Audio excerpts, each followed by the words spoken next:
Assalamualaikum warahmatullahi wabarakatuh. Perkenalkan, kami dari kelompok 4 yang beranggotakan Ahmadi Urip, Naufal Fadil Ramadan, MDs Ramadan Dawan, Naira Natania Maida, dan Lutfi Asmi. Pada bab ini kita akan membahas metodologi penelitian dan pemilihan karyawan. Pertama-tama saya menjelaskan pengertian penyaringan karyawan adalah tahap penting dalam rekrutmen untuk memilih pelamar yang paling sesuai dengan kebutuhan organisasi, yang bertujuan untuk mengidentifikasi individu dengan kompetensi, pengalaman, dan potensi yang relevan sesuai dengan diri mereka masing-masing. Evaluasi materi tertulis. Langkah awal penyaringan adalah evaluasi materi tertulis seperti formulir, resume, dan surat lamaran. Dokumen ini membuat data biografis pelamar seperti pendidikan, pengalaman, dan presentasi tantangan prestasi. Tantangannya adalah menilai perbedaan antara kandidat berpengalaman namun berpendidikan rendah dengan berpendidikan tinggi tetapi minim pengalaman. Kesan pertama dari dokumen ini sangat mempengaruhi proses seleksi berikutnya. Selanjutnya ada referensi dan surat rekomendasi. Referensi dan surat rekomendasi memberikan informasi tambahan tentang riwayat kerja, kinerja, kepribadian, dan kesediaan mantan atasan merekrut kembali pelamar. Namun metode ini sering kurang efektif atau objektif karena kandidat cenderung memilih pemberi rekomendasi yang positif. Risiko hukum juga membuat banyak perusahaan hanya memberikan data dasar sehingga surat rekomendasi kurang efektif membedakan pelamar. Baik, selanjutnya pengujian pekerjaan. Pengujian pekerjaan menilai berbagai kemampuan calon karyawan, baik umum maupun spesifik sesuai jabatan. Sejak Perang Dunia Pertama, tes ini digunakan untuk penempatan dan kini mencakup tes kognitif, kepribadian, keterampilan teknis, hingga simulasi kerja. Tes membantu perusahaan memprediksi kinerja pelamar lebih objektif dibanding hanya mengandalkan dokumen atau wawancara. Selanjutnya, pertimbangan dalam pengembangan dan penggunaan tes. Agar instrumen seleksi karyawan dapat dipercaya, ada dua aspek utama yang harus dipenuhi. Yang pertama, reliabilitas dan validitas. Reliabilitas berarti konsistensi hasil pengukuran dari waktu ke waktu. Beberapa metode yang digunakan antara lain yaitu reliabilitas uji ulang atau tes retest reliability. Memberikan tes yang sama kepada orang yang sama pada waktu yang berbeda. Jika hasilnya konsisten, tes dianggap reliable. Yang kedua, bentuk paralel atau parallel forms reliability. Membuat dua versi tentang tes yang setara, kemudian membandingkan skor keduanya. Jika korelasinya tinggi berarti reliabilitas baik. Yang ketiga, konsistensi internal atau internal konsistensi reliability. Mengukur sejauh mana item-item dalam tes saling berkorelasi. Contohnya dengan split half reliability atau Cronchback alpha.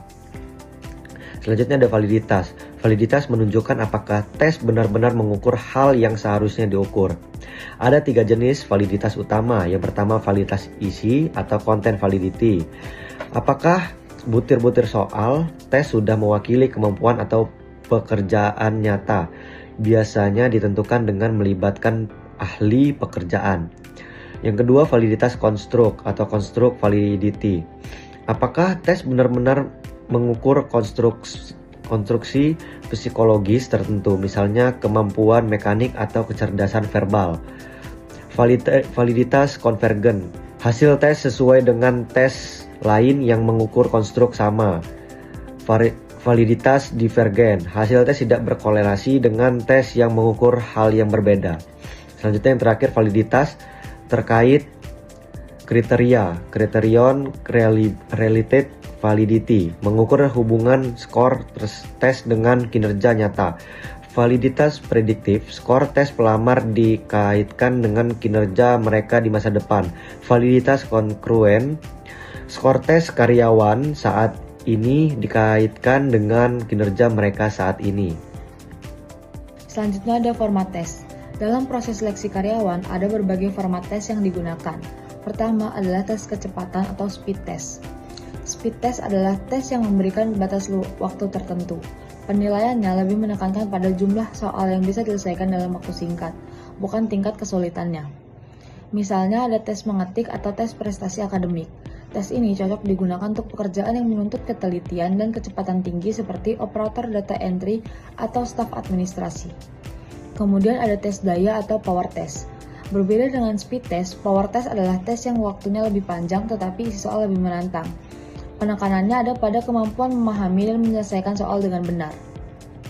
Tes jenis ini lebih banyak digunakan untuk posisi yang membutuhkan pemikiran mendalam, analisis, atau kemampuan teknis.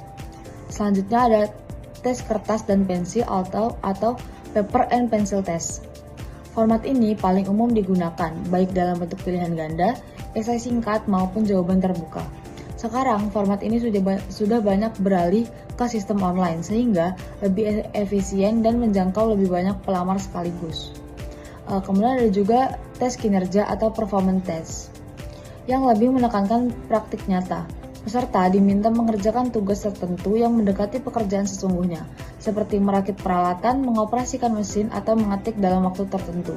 Bahkan di beberapa profesi modern digunakan teknologi canggih seperti flight simulator untuk calon pilot atau driving simulator untuk sopir profesional. Tes ini dianggap lebih realistis karena bisa menggambarkan kondisi kerja sesungguhnya. Kemudian format tes juga bisa dibedakan berdasarkan cara pelaksanaannya. Tes individu dilakukan satu persatu dan biasanya dengan pengawasan ketat. Tes ini cocok untuk asesmen yang bersifat personal, seperti tes kecerdasan atau tes kepribadian, yang membutuhkan interaksi langsung antara peserta dan penguji. Kemudian berbanding terbalik dengan tes individu, tes kelompok dilakukan serentak oleh banyak orang sekaligus sehingga lebih hemat waktu dan biaya. Di era digital, tes kelompok bahkan bisa dilakukan secara daring dengan ratusan peserta sekaligus, sehingga batas antara tes individu dan kelompok mulai memudar. Ada jenis tes penyaringan karyawan. Dalam seleksi karyawan, ada berbagai jenis tes yang digunakan sesuai dengan tujuan perekrutan.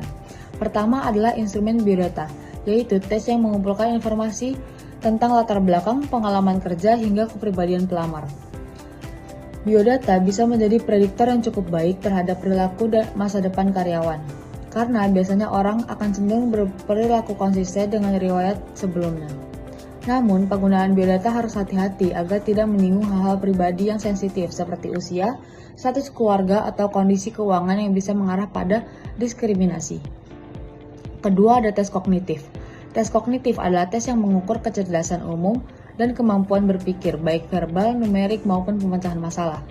Tes ini termasuk paling populer dan dianggap mampu memprediksi kinerja dengan cukup baik di hampir semua bidang.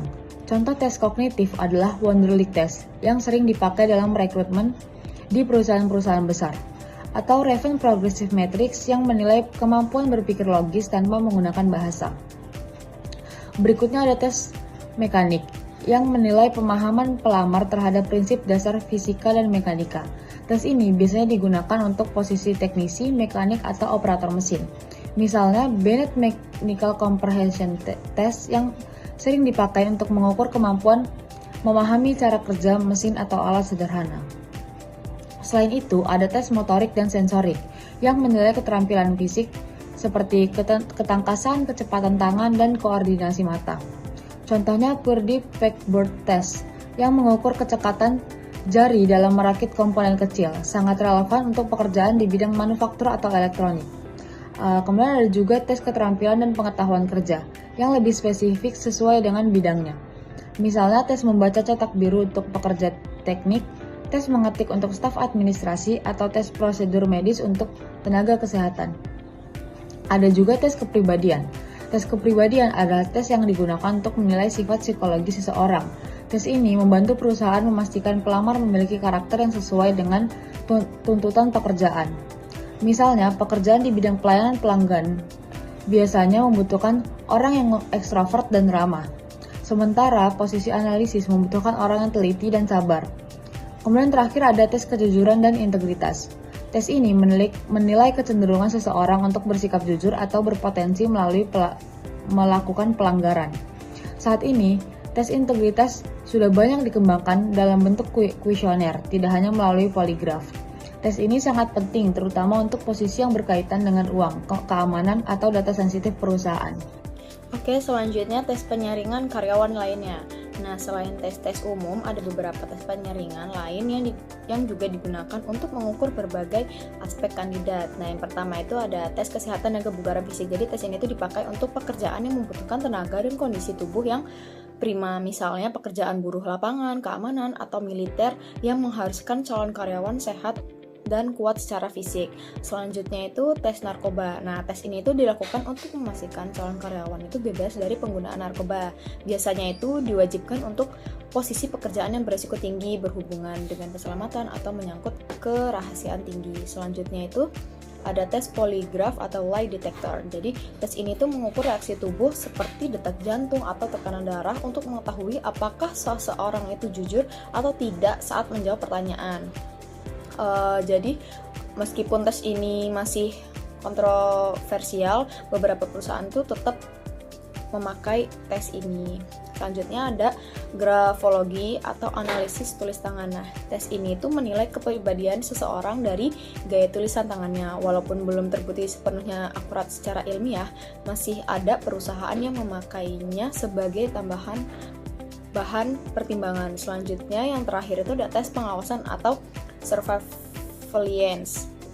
Jadi tes ini itu menggunakan rekaman video atau audio untuk mengamati perilaku karyawan baik saat proses seleksi maupun saat sudah bekerja. Tujuannya adalah melihat bagaimana calon karyawan bersikap dalam kondisi nyata. Nah, jadi tes-tes tambahan ini biasanya dipakai untuk memperkuat proses seleksi, terutama pada pekerjaan yang menuntut kejujuran, kesehatan, atau tingkat tanggung jawab yang tinggi.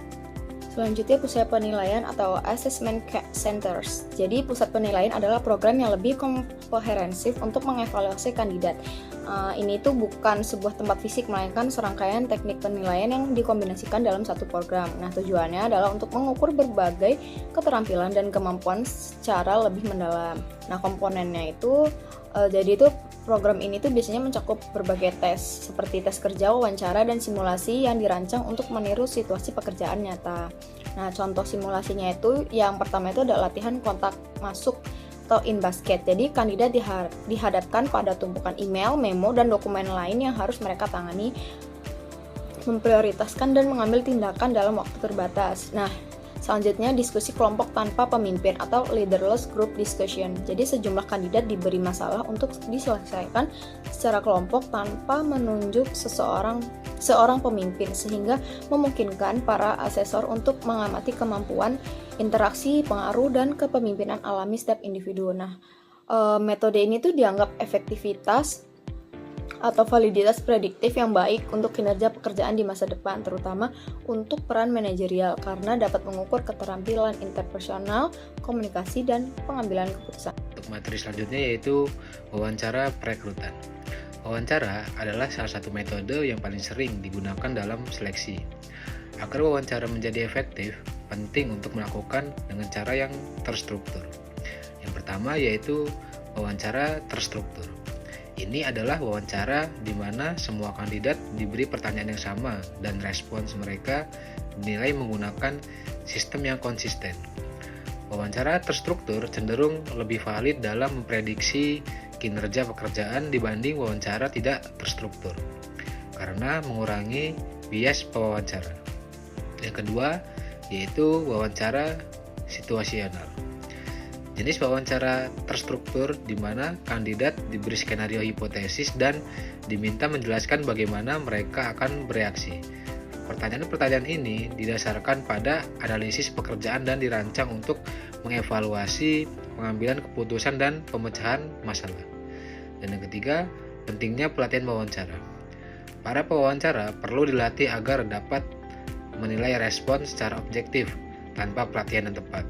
Mereka mungkin cenderung bias dan menilai berdasarkan faktor yang tidak relevan. Dan yang terakhir, kesimpulan. Proses penyaringan dan pemilihan karyawan adalah langkah krusial dalam manajemen sumber daya manusia yang dirancang untuk memastikan organisasi merekrut individu terbaik sesuai dengan kebutuhan pekerjaan dan budaya perusahaan. Proses ini melibatkan serangkaian metode yang beragam, mulai dari evaluasi dokumen dasar seperti resume, hingga penggunaan tes psikologis dan simulasi kerja yang kompleks. Kesuksesan dari proses seleksi ini sangat bergantung pada kualitas alat ukur yang digunakan. Tes dan metode penyaringan harus memenuhi kriteria reliabilitas atau konsisten dalam memberikan hasil, dan validitas, yaitu mampu memprediksi kinerja pekerjaan secara akurat. Penggunaan metode yang valid seperti tes kemampuan kognitif dan wawancara terstruktur dapat mengurangi bias dan meningkatkan kemungkinan rekrutmen yang berhasil. Secara keseluruhan, keputusan perekrutan yang efektif adalah hasil dan kombinasi berbagai metode penilaian yang objektif dan terstruktur. Dengan menerapkan metodologi yang tepat, perusahaan dapat membangun tim yang kuat dan kompeten yang pada akhirnya akan mendorong kesuksesan organisasi. Sekian presentasi dari kelompok kami. Mohon maaf jika ada kurangnya. Kami akhiri. Wassalamualaikum warahmatullahi wabarakatuh.